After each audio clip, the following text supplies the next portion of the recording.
sa ating presiding officer, sang-ayon po ako sa motion ni Senator Judge De La Rosa at Senator Judge Cayetano, basta't maliwanag na ititigil ang proseso hanggat di natutupad ang dalawang kondisyon na sinaad ng ating amendment. Ang sabi, accountability. Accountability ba talaga? May dalawang SKL ako dyan. Una, SKL, share ko lang na si VP Inday Sara ay sinampahan ng kaso sa Komisyon ng Audit, ang COA, sinampahan ng kaso sa Supreme Court, sinampahan ng kaso sa iba't iba pang korte, sinampahan ng kaso ng Department of Justice, pati na rin ng PNP, at sinampahan ng kaso ng disbarment. At kanina lamang, may panibagong isasampang 612 million na namang confidential fund ng OVP at ng Department of Education. Walang tigil na kaso. Kung accountability ang tunay na gusto ng mga birit ng birit, bakit hindi pag-usayan ng mga kaso para panagutin si VP Inday sa mga yan?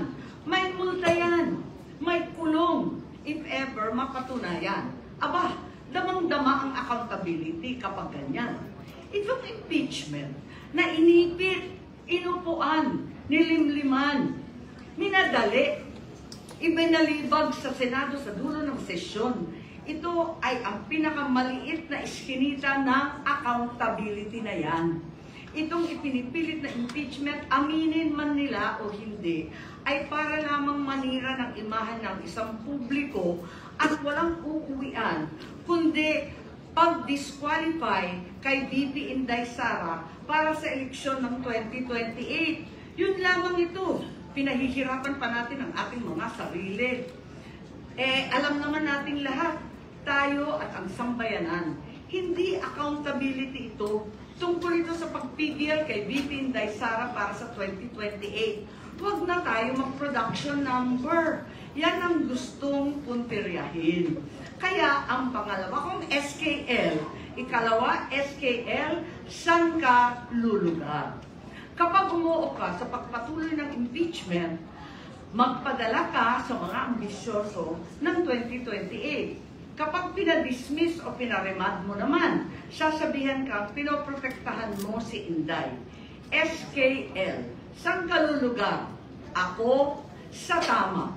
Magpakatotoo tayo, mga kapatid na hukom at senador. Malayo pa ang 2028. Maraming gutom at naghihintay ng serbisyo mula sa Senado. Hindi tanga ang Pilipino. Alam natin ang motibo at tunay na pakay ng mga lulong sa ambisyon at kapangyarihan. Maraming salamat po. Noted and entered into the records.